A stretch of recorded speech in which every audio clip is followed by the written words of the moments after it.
Hoy vamos a hablar de nuestro judaísmo, de la sangre que nos corre por las venas y que estamos muy acelerados, estamos ávidos de ayudar. Yo lo que siento es que todos queremos ayudar ahorita, que tenemos exacerbado el judaísmo, la necesidad de hacer aclaratorias, de agradecer a mucha gente que no es judía, que ha estado de parte nuestra. Pero bueno, aquí el experto es Samuel.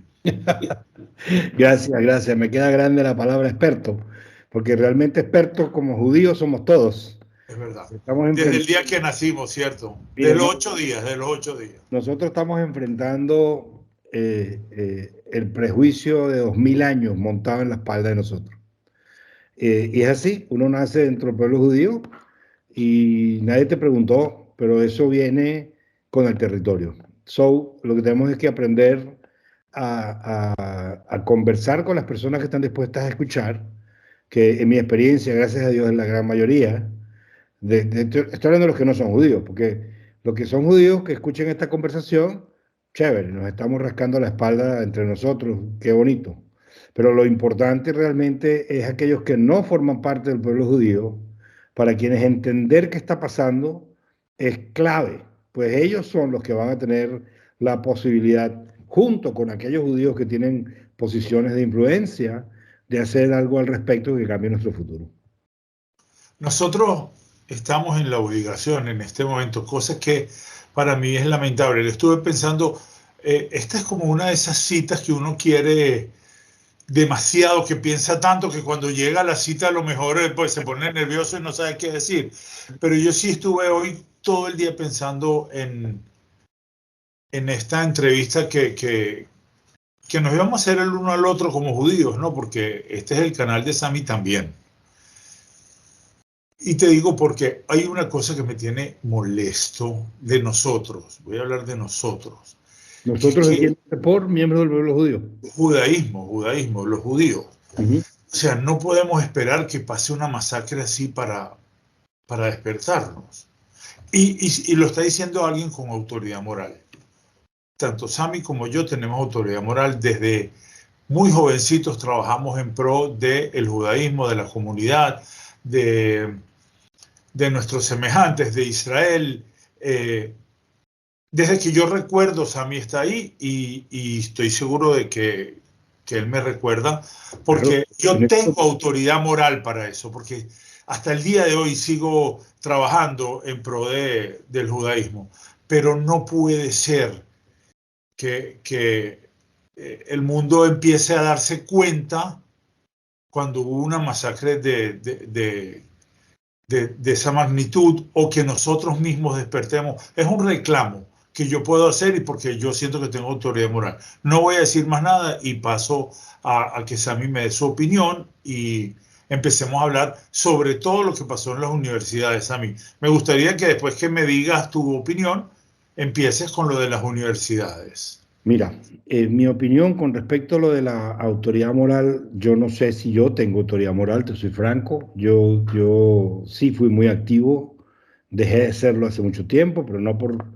una cuestión práctica. Básicamente el trabajo en el que estaba me restringía las posibilidades de sostener opiniones públicas desde un punto de vista.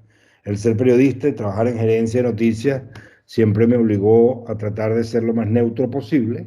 Obviamente dentro de mi círculo personal, el que me conoce sabe cuál es mi posición, pero desde el punto de vista profesional siempre me mantuve muy neutro, o hice el mejor esfuerzo por mantenerme neutro. Entonces, si nuestro pasado común, Alberto, nos da autoridad moral a los dos, pues bienvenida. Gracias por meterme en ese grupo. Yo puedo hablar de lo que yo creo, pienso y conozco, y que los que nos escuchen decidan si tengo autoridad moral para hacerlo o no. No, pero perdón, yo te voy a corregir rapidito. Cada uno tiene el compromiso que quiere tener. Nosotros, de alguna manera, es que yo estoy clarísimo, y si quieres hablo solo por mí, después tú dirás, yo de alguna manera siempre estuve proactivo, siempre estuve pendiente, en menor o mayor grado. Hubo un momento que yo tenía trabajo, familia, deudas, hipotecas, todas las cosas que tiene una persona normal que no te deja activar más. Pero cuando pudimos activar aún en momentos que no podíamos activar o prestar nuestro apoyo a cualquier tipo de circunstancia, buena o mala, fiesta o no fiesta, lo hicimos. Criando los hijos de alguna manera, conservando el entorno. A eso me refiero. No somos soldados. O sea, autoridad moral de verdad tiene un soldado, en eso yo estoy claro, pero hay gente demasiado apática. Hay gente que estaba esperando que tú levantaras la voz en lugar de levantarla a ellos, y eso no puede ser así. Es a esa... A eso es lo que te refieres. Sin pasarme de héroe, porque no somos ningunos héroes, simplemente... Ni lo entendí así, disculpa, no, si esa fue la impresión que di, no No, lo en buen sí, sentido lo dije. pero lo que quiero decir, con respecto a ese punto en particular, Alberto, mira, particularmente en Estados Unidos, la experiencia judía es distinta a la experiencia en Venezuela. Venezuela teníamos la extraordinaria fortuna y privilegio de tener una comunidad que era muy pequeña, muy unida. Todo el mundo conoce a todo el mundo ayuda a todo el mundo, a rasgos generales al menos. Y esa sensación colectiva de que yo sé quién eres tú, aunque te he visto 2 veces nada más, pero te siento cercano porque crecimos juntos bajo ese mismo ambiente, eso es un privilegio que no se siente en un país tan grande como los Estados Unidos. Un ejemplo simple es la escuela. La escuela en Caracas eran 2 escuelas, en San Bernardino y en Los Chorros. Bueno, al principio ya hay más. Y las que hay ahorita son más religiosas, son más pequeñas, tienen una orientación un poquito más ortodoxa. Según entiendo, tengo mucho tiempo fuera de Venezuela, tú corrígeme si estoy equivocado. Pero ese es el concepto macro de lo que había ahí. Aquí llegas a un país donde los jóvenes a los 18 años, patitas, ¿para qué te tengo? Se tienen que ir, se van para la universidad puede ser en cualquier parte. En Caracas tus hijos, si se quedaban en Venezuela, estudiaban probablemente en Caracas. Entonces, en Venezuela los hijos están contigo hasta que se casan. Aquí en Estados Unidos a los 18 años, todo el mundo pero en este momento, agree to disagree. Permíteme estar un poco en desacuerdo, que es lo que yo he visto en este momento, que es lo que a veces incomoda.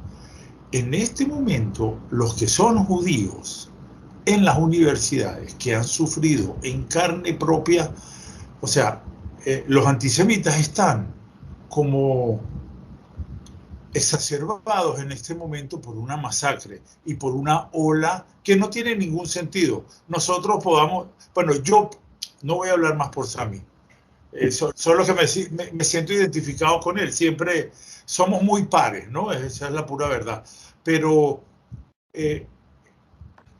esta gente está sintiendo en este momento una cosa que se exacerbó y que no tiene ningún sentido, porque yo sé que el antisemitismo no tiene base, que generalmente son personas ignorantes, llenas de odio, que lo usan los líderes para masificar, eso estamos claros, y a mí me tenía absolutamente indiferente. A mí cuando viene alguien a insultarme como judío y yo veo que es una persona ignorante que no sabe lo que dice, a mí de verdad me resbala, y cuando sí, como tú dices muy bien, cuando alguien te escucha, pues entonces te sientas, le cuentas, le dices, mira, yo soy igual que tú, ni mejor ni peor, pero soy diferente, tú eres cristiano, yo soy judío, tú eres musulmán, eso es.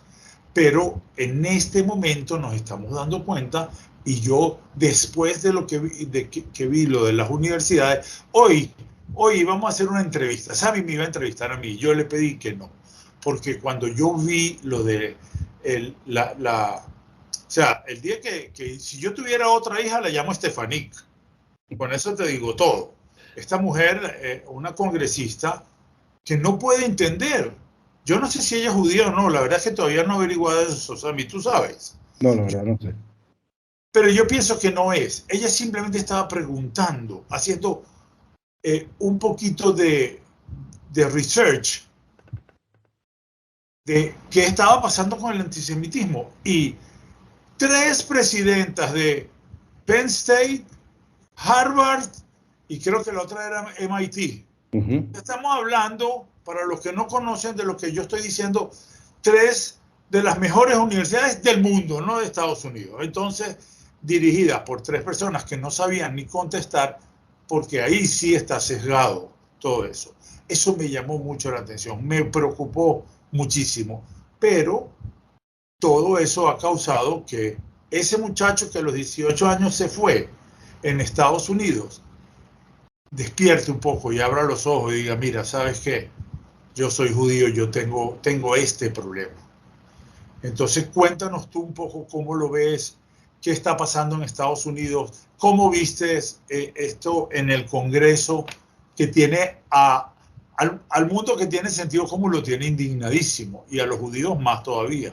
Claro, mira, yo no creo que es que no sepan de qué están hablando. Todo lo contrario, saben perfectamente de qué están hablando. Y la forma de comunicar su mensaje es previamente organizada, por decirlo de alguna manera. Ellos son asesorados, ellas en este caso, pero en general cualquier figura de autoridad que va a una interpelación en el Congreso recibe un entrenamiento previo, y cuando estamos hablando de presidentes de instituciones de la magnitud que tocas de explicar, lo que está en juego es mucho más allá de qué tal le va con la conversación que tenga con los congresistas. Y si el final de esa conversación es tan desastroso como fue, obviamente las consecuencias son potencialmente más graves desde muchos puntos de vista. Pero el concepto o la necesidad de ser guiadas por abogados es normalmente una característica que protege a la empresa o institución que representa a esa persona que está siendo interpelada. Pero claro, esa persona que es un líder, o una líder en este caso, 3, cada una de ellas debe tener, por lo menos es lo que el sentido común dice, debe tener no solo ser gente brillante en teoría, sino que debe tener el sentido común para darte cuenta dónde termina la recomendación que te dio el abogado antes de entrar a la interpelación y dónde comienza. Tienes que tener una respuesta que tenga sentido humano, a pesar de que tal vez decirlo de esa manera pueda acarrear algún tipo de consecuencia, o ese riesgo tal vez sea preferible correrlo que el riesgo que terminaron corriendo, que es quedar como unas insensibles de doble moral, donde cada una de ellas dice de la boca para afuera, no, depende de las condiciones. Dime tú, ¿es el genocidio? Contexto. O sea, depende del contexto. Ajá, maravilloso. No sé si has visto, por ahí hay un meme que está circulando en social media que tiene la puerta de Auschwitz, pero en vez de decir Arbeit macht frei, el trabajo libera, le pusieron depende del contexto en la puerta de Auschwitz.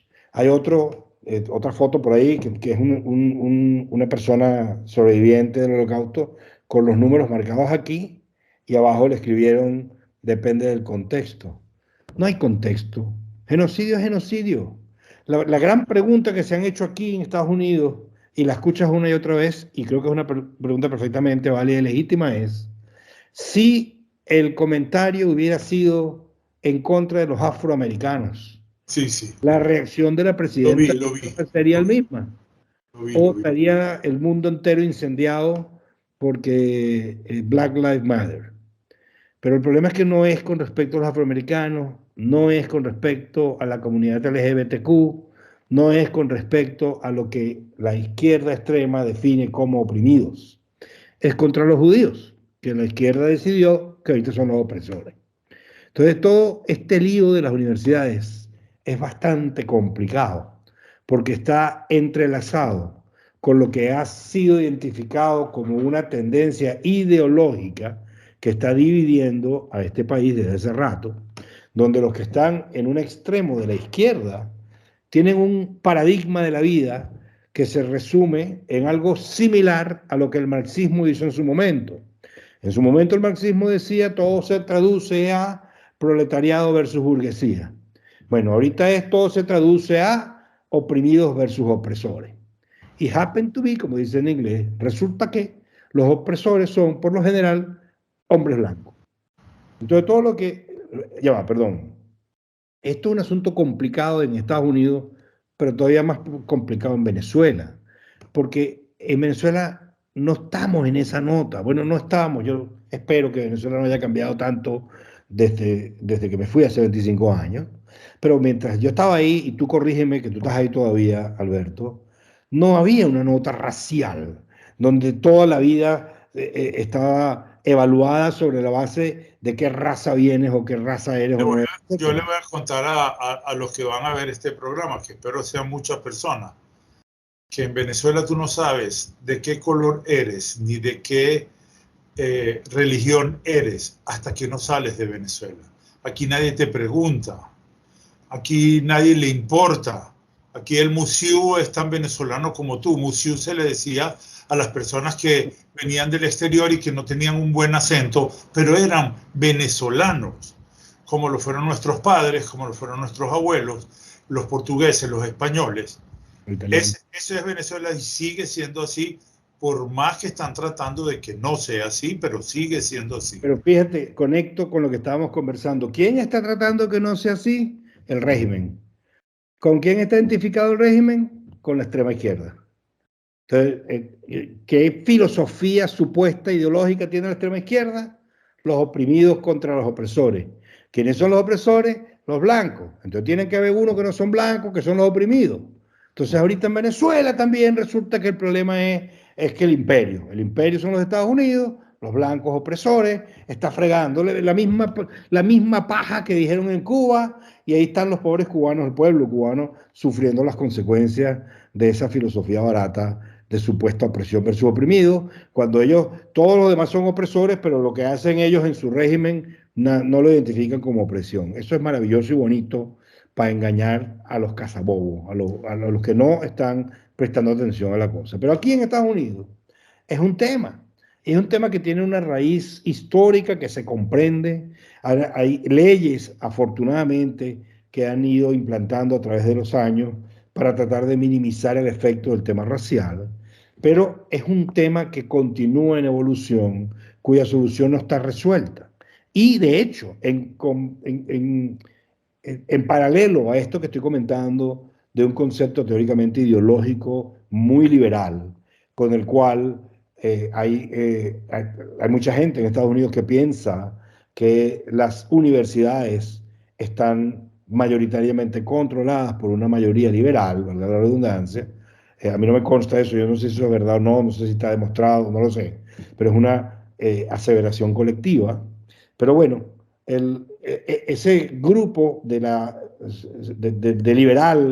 liberalismo que controla a las universidades, también es un grupo que considera no solo lo del opresor versus el oprimido, como dije hace unos minutos, sino que ellos ven la vida desde un punto de vista, estoy hablando de los que tienen ese concepto ideológico, ellos ven la vida desde un punto de vista donde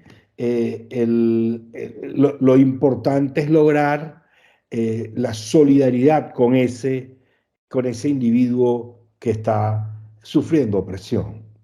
Y en paralelo, aquí en Estados Unidos, como decía, ha habido por años un esfuerzo en tratar de eliminar las restricciones que se ha impuesto a las razas que han sido impactadas por racismo, particularmente los afroamericanos. Y entonces hay leyes y de hecho, ahorita hay toda una corriente muy sólida a nivel industrial empresarial, donde hay organizaciones completas que crean dentro de las industrias o los negocios de cualquier área, crean lo que llaman el Departamento de Diversidad, Igualdad e Inclusión, DEI en inglés, Diversity, Equality and Inclusion. Y estamos hablando de contratar equipos que se dedican a asegurar que en las políticas de empleo de esas empresas, las personas que son contratadas no sean discriminadas porque no están dentro de ese grupo, por tratar de reflejar en el grupo que trabaja en esa particular empresa un conjunto de gente que refleje diversidad. En los medios de comunicación cada vez ves más gente LGBTQ en el aire, en novelas, en películas, en series, porque el esfuerzo es tratar de que haya diversidad, que haya un nivel de igualdad y respeto entre las diferentes razas y entre las personas que tienen la diferencia que puedan tener por la cual son calificadas como minoría. Entonces, el principio detrás del punto es legítimo. Evitemos que las minorías sufran discriminación. Pero de ahí a cómo se ejecuta la implementación de los mecanismos necesarios para evitar eso, hay mucha tela que cortar todavía. Muy bien dicho, eso es. Y cuando, para cerrar la idea un segundito, Alberto, entonces en la universidad, sí, es libertad de expresión, eso es muy importante en todas las universidades. Tienen que mantener una garantía de seguridad interna donde la libre discusión de las ideas se promueva. Maravilloso. Pero es como hemos dicho muchas veces de los comunistas, somos todos iguales, pero algunos somos más iguales que otros.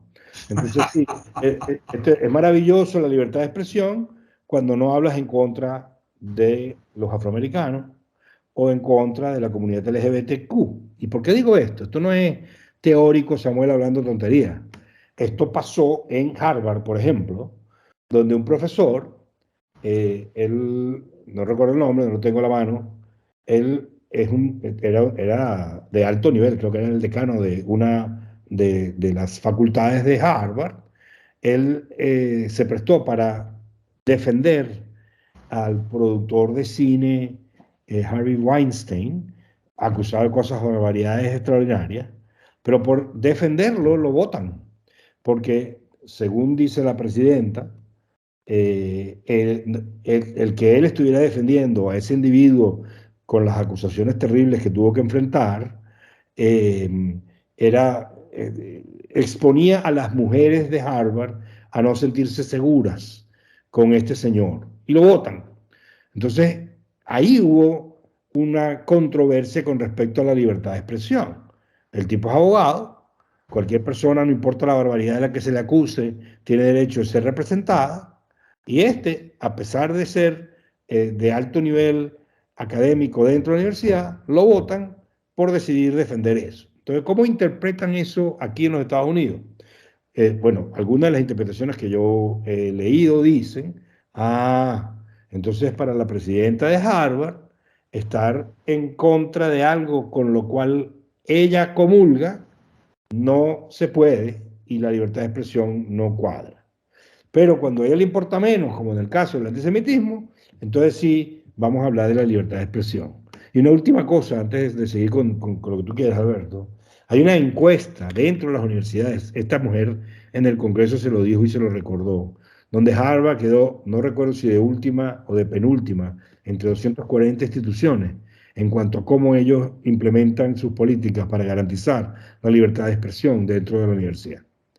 Entonces, estás de última en esa encuesta. Por supuesto, la presidenta muy educadamente se defendió diciendo que ella no está de acuerdo con la caracterización que hizo la universidad, esa encuesta, esa institución que hizo esa encuesta, pero el punto es que quedó de última o de penúltima, no recuerdo, discúlpenme la inexactitud. Y de repente ella se convierte en el paladín de la justicia cuando es libertad de expresión decir que a todos los judíos hay que matarlos. Entonces, obviamente hay un problema de antisemitismo, obviamente es tan fuerte que llegó hasta el Congreso, y obviamente es tan eterno como la vida misma, hermano. Entonces sí, ese montón de estudiantes que salieron a manifestar de las diferentes universidades, a gritar barbaridades que ellos mismos probablemente ni entienden. Cuando ellos gritan, from the river to the sea, del río al mar, ¿cuántos de ellos realmente entienden que están hablando de exterminar el Estado de Israel? Estamos claros, estamos claros. Yo no creo que lo entiendan todos. Hay muchos que sí lo entienden, sí. Hay muchos que serían felices, sí. Y de hecho, que esa es la razón del comentario, esta situación generó un caldo de cultivo maravilloso para los que tenían ciertas emociones, sentimientos, pensamientos antisemitas. De repente encontraron una forma legítima de sacarlos a flote.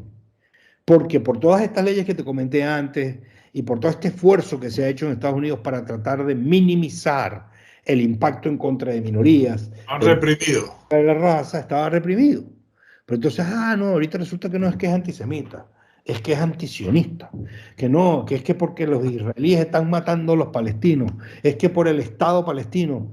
Cuando estamos hablando de una organización terrorista que no quiere un Estado palestino, ellos lo que quieren es un Estado panislámico, que vaya desde Irán hasta África. Búsquenlo en su carta constitutiva, no lo está inventando Samuel.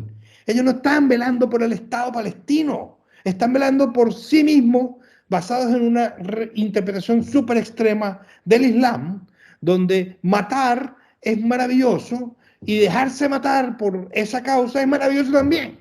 Entonces es bien complicado tener que discutir con ellos. Pero esa parte de la historia no se la están enseñando los jóvenes en la universidad. Esa parte de la historia la tienen que aprender ellos de alguna manera, si es que quieren aprender. Y ese es el problema. Estas universidades deberían estar creando en los jóvenes que participan en ellas, y uno supondría que ese es el caso, porque son las Ivy League, las grandes universidades, criterio. Deberían estar enseñando a pensar. No. Y no está pasando. Es por eso que va mi próxima pregunta. O sea, me va a quedar, espero que me dé tiempo para que hablemos cómo queda el judaísmo en el DEI. Eso me gustaría saber cómo ellos ven la inclusión, si tanto están hablando de la inclusión, que viene a reforzar un poco ese comentario donde, ¿qué pasaría si el statement que dieron estas mujeres pues hubiera sido contra otras minorías que no es el judaísmo, ¿no? Yo me pregunto si, porque obviamente lo que tú dices es muy inteligente, es clarísimo que ellas están asesoradas, pero las consecuencias o sea, las tres respondieron igual, las tres le causaron pérdidas brutales a la universidad, las tres quedaron muy expuestas, una de ellas ya renunció, la de Penn State renunció, y me consta, o sea, no me consta, no lo he visto, pero alguien que es cercano a la universidad me dijo de que ya le habían retirado $1.000 millones de dólares que me imagino que pasó con las otras también, porque ningún judío va a estar apoyando una cosa así, que son grandes benefactores, y no solo judíos, mentira, eso sería muy injusto.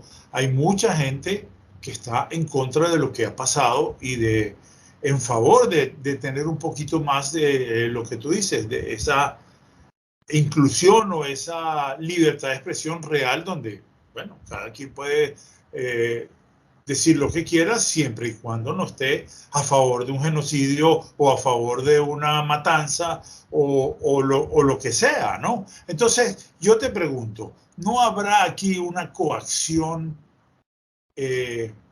económica o una coacción de países donde tienen amenazados, así que si tú no haces esto y lo que yo digo, pues yo te quito el beneficio de un voto o de no sé cuántos miles de millones o lo que... ¿No te parece de que ellas estaban así como más expuestas a una extorsión de su propia universidad? Mira, la verdad que yo no puedo, no siento que tengo la información suficiente para poder calificar las razones detrás de las cuales ellas hablaron de la manera que hablaron. Lo que podemos hablar con toda seguridad es qué está pasando detrás, y nosotros podemos inferir aquí tú y yo si eso tiene un efecto o no. Hay dos cositas que quiero comentar, sobre tu introducción en la pregunta. La primera, ninguna universidad, creo yo, que va a poder determinar qué está bien y qué está mal para que califique o no dentro de free speech. Libertad de expresión es libertad de expresión, donde tú puedes decir lo que te da la gana, y eso se tiene que respetar incluso por aquellos a quienes no les gusta lo que tú estás diciendo. De eso se trata el concepto de la libertad de expresión. Pero fíjate cómo fue enmarcada la pregunta. La pregunta no era si está bien o está mal, si es bonito o es feo hablar de genocidio. La pregunta es si el decir que se mueran todos los judíos, llamar a la intifada, que significa revuelta a muerte, y llamar al genocidio, puede ser calificado como harassment, como acoso. Porque el acoso, harassment y bullying, el bullying, no sé cómo le dicen en Venezuela el bullying, cuando maltratan. Bullying. La gente ya lo entiende como bullying. Okay, bueno, el acoso, perdón, y el bullying, eso es ilegal. Eso está en contra de la ley, porque eso no es permisible ni puede ser justificado bajo la bandera de la libertad de expresión. No es que como yo puedo decir lo que lo que me da la gana, yo te puedo decir te voy a matar porque tú eres verde. No, no funciona así. Entonces la pregunta que le hicieron fue, ¿este tipo de expresión es o no es acoso? ¿Es o no es bullying? Y el acoso y el bullying, supuestamente, están calificados como inapropiados e inadmisibles dentro de las políticas de esas universidades. Eso te iba a decir. En el contexto de la política de la universidad, sí, eso era... Sí, claro, pero ¿quién determina cuando algo es o no? Por eso vuelvo al ejemplo que hablamos más temprano. Si yo me paro en Harvard y le digo a un grupo de estudiantes afroamericanos, hay que matar a todos los negros, probablemente a mí me van a calificar de estar haciendo acoso y estar haciendo cosas que son inapropiadas. Yo no diría eso nunca, obviamente. Me parece que efectivamente es irrespetuoso e inapropiado. Y si lo quiero creer, o quien quiera creerlo, tiene que pensarlo. Pero no está por ahí diciéndolo porque eso va a hacer sentir muy mal a quienes lo escuchen. Y se van a sentir acosados si no soy yo solo, sino que resulta que hay 10.000 personas gritando, hay que matarlos a todos. Entonces, claro, si hubiera sido con respecto a afroamericanos o a la comunidad gay, ¿hubiera sido la misma respuesta la que dio la presidenta o hubiera dicho, sí, eso es acoso, sí, eso es bullying? No lo sabemos porque no le hicieron la pregunta. De hecho, sí le hicieron la pregunta, pero ella la esquivó y la congresista que mencionaste no insistió sobre eso en particular. Pero en un momento dado ella le preguntó si esto hubiera sido en contra de los afroamericanos, hubiera sido igual su posición. Y ellas repetían, las tres, una y otra vez, el disco rayado que se grabaron. Todo depende del contexto. Todo depende del contexto. Vulgar, a mí me pareció vulgar. Cero criterio, cero sentido común.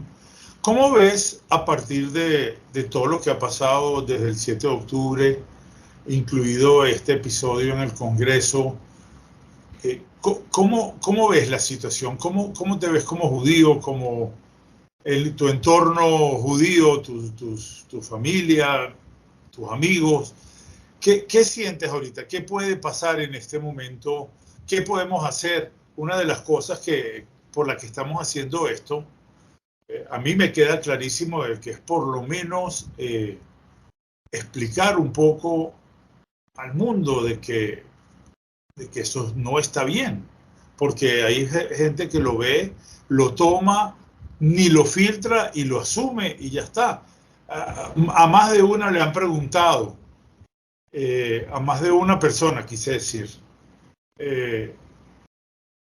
y cuando le ponen los bemoles de la masacre, dicen, no, pero eso no es así, es al contrario. Entonces, no, mire, aquí hay fotos, hay videos, hay cosas, y la gente no sabe.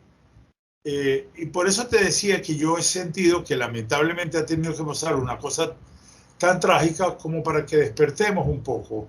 ¿Tú lo ves de alguna manera positivo? ¿Está sucediendo algo? ¿Lo ves como yo lo vi? ¿Qué va a pasar ahora? Cuéntame un poco tu posición en este momento. Te voy a contar un par de cositas que me impactaron a mí. Por ejemplo, yo voy a una sinagoga aquí cerca, se llama The Chabad de Pembroke Pines, donde yo vivo, y ellos tenían afuera porque está medio escondidita, la sinagoga es complicado para llegarla hasta que no sabes dónde es. Entonces tienen afuera, en una calle principal o semi-principal, es como un cartel de plástico que es como una B que se pone así en el suelo, y tenían puesto ahí un afiche de los secuestrados en Israel. Bueno, alguien una y otra vez tumbaba el afiche. Y estoy en Pembroke Pines, Florida, donde el ambiente no tiene nada que ver con el que viste en Londres o viste por allá. Esto teóricamente es más tranquilo. Sin embargo, alguien, o más de uno, yo no puedo saber si fue la misma persona, una y otra vez hacía su esfuerzo de noche de eliminar tumbarlo, no lo eliminaban, no lo rompieron, pero lo arrancaban del lugar donde estaba y lo tiraban por ahí. Hay una distinción importante entre no estar de acuerdo con lo que está pasando, en solidarizarse con las víctimas inocentes de israelíes y de palestinos, y tal vez hasta solidarizarse con la causa palestina, que tengan un Estado, que tengan independencia. Eso es una cosa, y otra cosa completamente distinta es justificar lo injustificable, es aceptar lo inaceptable, es pretender que la causa justifica la consecuencia y pretender enmarcar que la salvajada que hicieron estos animales de Hamas fue una consecuencia de la situación del Medio Oriente. No, señores, esa salvajada, ese nivel de veneno, ese ensañamiento al matar, ese llamo a mi papá feliz con orgullo, maté 10 con mis propias manos, y que el papá responda que Alá te proteja, qué bueno. Eso no se explica, ni se justifica, ni se aplaude, porque hoy son los judíos de Israel, mañana somos nosotros aquí en Estados Unidos. Porque no olvidemos que cuando ellos queman banderas, queman la de Israel y la de Estados Unidos. Porque no olvidemos que para esa filosofía extrema, el punto es la forma de pensar de Occidente. Esto va mucho más allá de liberar Palestina por un Estado. No es liberar Palestina por un Estado. Es eliminar a los judíos del planeta, como está escrito claramente en la Carta Constitutiva de Hamás, no del planeta, pero del territorio israelí. Eliminar a los judíos de ahí. De la río al mar es eliminar a Israel. Tú ves hoy, hay fotos de los niños que educan en la franja de Gaza. Y tú los ves con sus afichitos, niño al fin. ¿Cuántos pósters nos dibujamos nosotros cuando éramos niños sobre 1000 cosas? Bueno, tú los ves y ellos dibujan a Palestina en todo Israel. Es como que Israel existe. O sea, no es que ellos están velando por vamos a tener 2 estados. No, a Hamás no le interesan 2 estados. A Hamás le interesa un solo estado, pan-islámico, desde Irán hasta África. Y by the way, con tu permiso, Alberto, yo puedo decir esto porque yo tuve la oportunidad de entrevistar personalmente a uno de los líderes de Hamas en el año 1993, hace un montón de tiempo, cuando nadie hubiera podido imaginar la fuerza que iban a tener. Ellos estaban relativamente jóvenes en ese momento como organización, y ya en ese momento este entrevistado me dijo directamente eso, que el propósito de Hamas era asegurar que hubiera un Estado pan-islámico desde Irán hasta África, que el Estado de Israel era un accidente de la historia que tenía que ser desaparecido, tenía que borrarse, tenía que corregirse ese error, y que los musulmanes creyentes como él, bueno, es su interpretación extrema, como digo, del Islam, ellos tienen paciencia, no tienen apuro, ellos pueden esperar todo el tiempo que haga falta para que Allah cumpla con su propósito y elimine a los infieles, en cuya punta están los judíos. Entonces, vamos a no confundir lo que significa la intencionalidad dentro de todo esto, porque la intencionalidad es eliminar a los judíos. Eso es en inglés le dicen byproduct, como un producto colateral de la situación que no sé si estaba previsto. ¿A qué me refiero con producto colateral? No sé si estaba previsto que se, se agarrara conciencia de que el problema, sabes que aquí hubo mucho tiempo donde había como un eslogan, antisionismo no es antisemitismo. Bueno, eso ahorita quedó bastante descalificado como un producto, un subproducto de esta situación. Porque está claro que lo que están buscando es eliminar a los judíos, no a los sionistas nada más. Y una discusión distinta, mucho más larga y profunda, sería si el sionismo es judaísmo, que es lo que toda la cosa, pero no vamos a entrar en eso, porque eso es como más complicado. Pero el punto es que hoy, si yo caminando para la sinagoga, no me siento seguro, porque yo no sé si ese o esa que pasó a romper ese afiche va a estar por ahí y quiere hacerle algo a alguien que vaya para la sinagoga, eso no tiene nada que ver con la libertad de los dos estados. Esa persona que no puede distinguir, o sea, esa persona que rompe ese afiche, o sea, para esa persona está bien, es justificado secuestrar a un bebé, es justificado secuestrar a una señora de 90 años, eso está bien, es justificado secuestrar muchachas jóvenes, violarlas, No, no. etcétera, etcétera. Pero entonces, si no es justificado, ¿cuál es el razonamiento detrás de rompo el afiche, lo boto, lo tumbo? Es odio. Y el odio no es racional. El odio, lamentablemente, o fueron educados así, o simplemente escucharon cosas y se las decidieron creer, o tienen efectivamente una experiencia X con gente judía y deciden odiar. Pero no puedes deslastrar que tu reacción no es política, tu reacción es de odio. Y ese odio se llama antisemitismo, no tiene otro nombre. Bueno, también es bueno que la gente entienda cuando tú dices de las dos banderas, que el ISIS, por ejemplo, tenía un leitmotiv y eran los cristianos también, a los que enterraron vivos. Que la gente sepa, porque es que pareciera que el mundo no lo sabe, porque te dicen, es que los judíos son muy malos.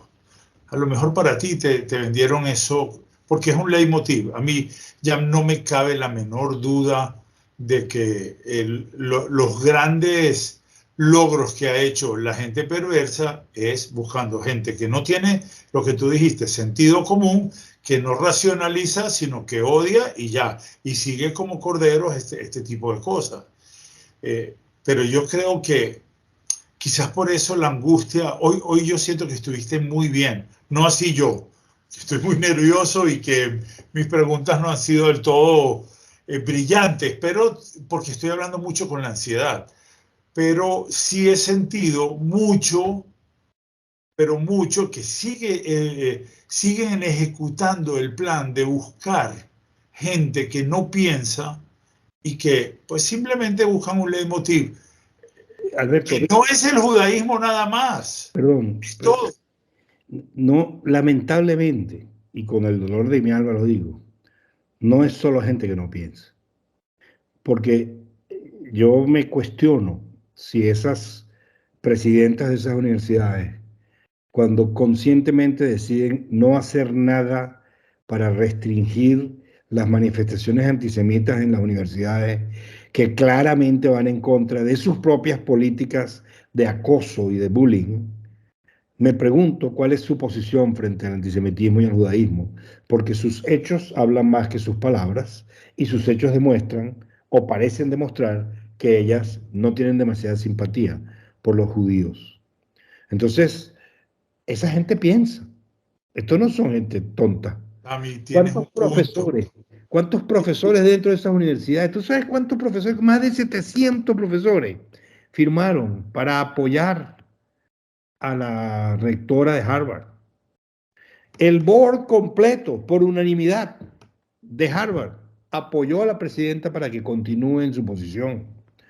El board completo de MIT, por unanimidad, apoyó a la presidenta de MIT para que siga en su posición. Entonces, más a mi favor, más a mi favor. O sea, hay mucha gente que piensa, mucha gente que piensa. Pero mira, mami, cosas. Esta gente que hace eso, que son pensantes, están coaccionados por intereses. Perdón, Alberto, no, tengo que decirte esto porque antes eran dos cosas, eran la segunda y se me fue. Las universidades reciben cientos de millones de dólares del mundo árabe. Para ser más exacto, de Qatar. Qatar financia universidades norteamericanas. Hay un estudio que lo puedes buscar en internet, ya está disponible, con miles de millones de dólares. Mi punto. Sí, pero ahora, cuando tú balanceas quién da más dinero, no estoy seguro que los donantes judíos que haya, yo no sé, no tengo la cifra, no tengo idea, a lo mejor es más, pero al final del día, el que reciba o no reciba la donación pasa a segundo término cuando lo que está en discusión es un asunto de principio. Pero por eso te digo que yo no sé si es solo dinero. Hay coacciones políticas, poder, muchas cosas. No sé si es solo dinero, porque como tú dices, el hecho de que ella haya perdido, una de ellas haya perdido su puesto, por la razón que sea, porque la votaron, la presionaron o porque renunció, y de que le quitaron 1.000 millones a una de las universidades, que yo aquí en Caracas es lo único que sé, porque me lo comentó una persona cercana a la universidad. Quién sabe, o sea, es mi punto. Personas que piensan tanto que tienen un antisemitismo coaccionado, no me cabe la menor duda, coaccionado por mucho. Porque está bien, hay cosas viscerales y hay cosas que no te gustan. Y no solo los judíos, sino que de repente no le gusta a alguien que camina diferente o lo que sea. Pero hay fuerzas. Cuando tú hablas del dinero, ahí sí ya estamos jodidos, Sammy. ¿En qué sentido? El dinero que tiene Qatar no lo tiene nadie. No Sí, lo tiene nadie. por eso digo que hasta dónde realmente la carta a jugar es te quito la plata. Yo creo que es un asunto de principio. O sea, yo no quiero poner la plata en un lugar donde claramente no están ofreciéndole seguridad básica a judíos. Como yo soy Pepito Pérez, que tengo millones y millones, no comulgo con la idea de no enfrentar como se debe el antisemitismo, yo saco mi plata. Eso no es lo mismo si tú no haces esto, yo te quito mi plata, y si yo te quito mi plata, tú te vas a fregar. Porque eso es tipo extorsión, y con la extorsión es muy complicado ganar. Pero te lo dije, están extorsionados, No lo sé. económica y emocionalmente. No lo Y, sé. y estos pensantes, muchos de ellos, no tienen sentido común, no lo tienen. O tienen Esta sentido presidenta, común, o, repito, Alberto, o están tan imbuidos dentro del extremismo de su ideología que terminan convencidos de sus propios insensateces. Entonces, terminan convencidos de que a pesar de que el Estado de Israel se fundó como se fundó y que los kibutzim que fueron atacados son una joya del concepto de izquierda ejecutado con éxito en la vida real. a la perfección. Son granjas colectivas. No importa. Ahorita ellos son los opresores, no son los oprimidos. No. Es que no hay ningún tipo de raciocinio ni justificación. Eso yo estoy claro. Pero mira, podríamos estar discutiendo la vida, porque dentro de todo esto empezamos a tener puntos de vista similares, diferentes, lo que sea, y siempre hay, pero eso es lo que ellos no han hecho que yo siento que debo hacer en mi canal, que es traer una persona, hablar de sentimientos, hablar de cosas, tratar de clarificar. La palabra hasbara no tiene una traducción literal, porque es única. A mí me parece que es como un esclarecimiento de las cosas, que es algo que siento que debemos hacer todos y cada uno de nosotros en nuestro nivel. Claro, No queremos ser héroes.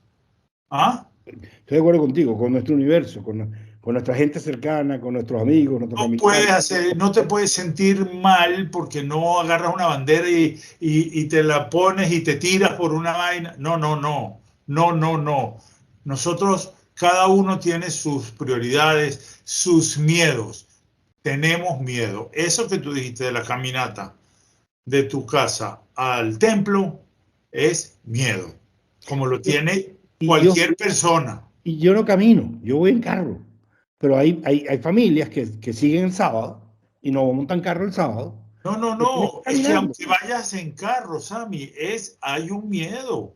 Mira, hay un miedo de sacar este video, de que alguien lo vea y te empiece a insultar porque el odio que hay en las redes es brutal. Hay miedo para todo, pero yo igual voy a sacar el video, tú igual vas a ir al templo y vamos a seguir trabajando para que no hay una respuesta. Alberto, mira, no tenemos tools, ¿cómo se llama? Herramientas para la solución. El antisemita no va a cambiar porque yo le diga o tú le digas o nadie le diga nada. El que es antisemita, que no es racional, va a seguirlo siendo. A mí el antisemita me preocupa menos que aquella persona que no tiene una posición tomada y puede contaminarse por información errada o por falta de información completa. Para mí estas cosas hay que dirigirlas es a ese grupo de gente. El que es un antisemita me va a odiar porque yo existo. Odia a Israel porque Israel existe. Su placer sería que todos desaparezcamos y se acabe el problema, porque, ay, por fin salimos de eso, ya no hay judíos. Lamento informarle y que disfruten con la idea de que no es tan fácil o no habrían judíos todavía, cuando ya el imperio de Egipto ya no está como imperio y el imperio de España ya no está como imperio, que nos trató de matar con la Inquisición. 100%, pero el imperio alemán. Eso no lo van a lograr. Mire, en condiciones mucho más adversas, el judaísmo se mantiene. Y te lo digo, hace más de 30 años, quizás 40 años, vino alguien a Venezuela y nuestro querido amigo Patricio, que hoy en día es Pinjas, se cambió el nombre,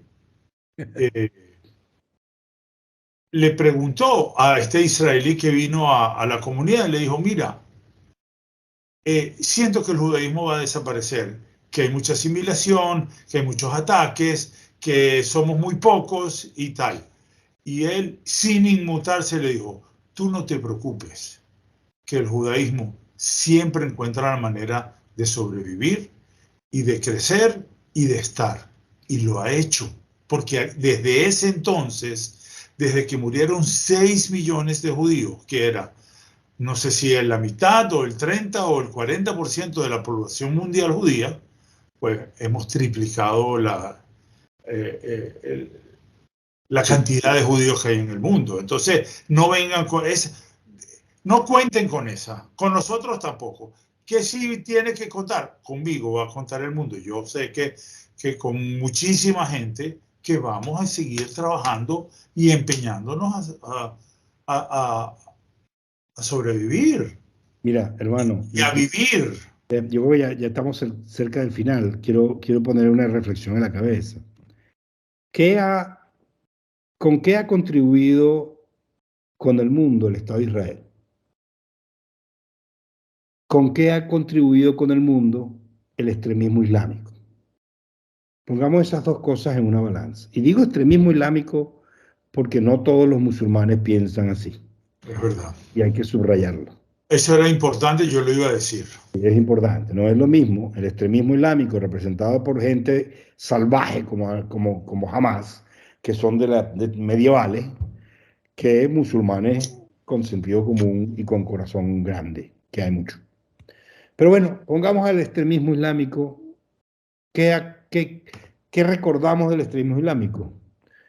El septiembre 11, lo que pasó con ISIS en el Medio Oriente, con los talibanes, o sea, decapitaciones, restricción de derechos a las mujeres, la ley extrema, donde no hay igualdades, donde no hay libertades, etcétera, etcétera, etcétera. Ese es el extremismo islámico. ¿Qué ha hecho Israel? una democracia, donde la gente de LGBT, perdón, que dice LGBTQ for Palestine, yo los invito a que ellos vayan a Gaza y entren ahí a ver cuánto tiempo van a durar antes que lo tiren por un barranco. No cuentes con ello. Esa gente que dice esas cosas, siendo, Lo saben, siendo porque no lo saben, pero Israel de hecho es o están sea, ellos. Israel es un paraíso para la gente LGBT. Eh, el WhatsApp que usa todos los días, los chips de las computadoras, No, etcétera, etcétera, etcétera. Entonces, mira, aquí la diferencia fundamental al final del día se reduce, en mi opinión, a uno de estos dos bandos enfrentados busca construir y el otro busca destruir. Es la luz contra la oscuridad. En mi concepto, tú entras en la cueva más oscura y prendes un fósforo y el fósforo se impone sobre la oscuridad, no al revés. Así que tarde o temprano, con el favor de Dios, la luz se va a imponer, incluso en aquellos extremistas que están haciendo lo posible por evitarlo. Yo espero que eso llegue pronto para que el sufrimiento pare, porque sí, obviamente ver sufrir a tanta gente es duro y es difícil, pero hay que aclarar que la responsabilidad del sufrimiento en el lado palestino es de Hamás. Hamás comenzó la guerra. Hamás puede terminarla rindiéndose, entregando sus armas y entregándose a las autoridades. Se acabaría hoy. Pero no están pidiendo eso, están pidiendo que Israel deje de atacar. ¿Para qué? ¿Para que ellos vuelvan mañana a seguir mandando cohetes y para que vuelvan a hacer una barbaridad como la que hicieron? No, no, no, no, no. Es al revés. A ellos hay que eliminarlo del mapa, como hizo Occidente con la gente de ISIS, que los redujo tanto que va a ser imposible para ellos, por lo menos por los próximos años, de volverse a recuperar. Y cuando vuelvan a recuperarse, den señales de que están duros otra vez, Occidente va a volver a pegarles por la cabeza como lo pegó. Y nadie los cuestionaba en ese momento. Bueno, hay que dejar de cuestionar tanto a Israel, porque al fin del día es el bastión de Occidente en Medio Oriente. 100%. Yo, Sami, mira, ¿quién mejor que tú? Yo sabía que esto iba a salir así. Eres un amigo a carta cabal, un judío a carta cabal. Me encanta que de alguna manera eh, podemos ayudar a esclarecer, podemos hacer asbará entre los dos acá, sobre todo tú que estuviste brillante hoy, te lo agradezco. Este Gracias. es tu canal, como siempre te lo he dicho, cuando quieras venir para hablar no solo del judaísmo, podemos hablar de lo que tú quieras en este canal. Y la próxima vez que nos encontremos, te voy a entrevistar yo a ti. Ah, esas se las debo, se las debo. Amigos, miren, les mando un corazoncito a todos, otro para ti, Sami. Se Gracias, Alberto. suscriben al canal y le pasan esto a todo el mundo que Gracias, está Alberto. buenísimo. Gracias, Alberto. Un abrazo, Rey, gracias. Un abrazo.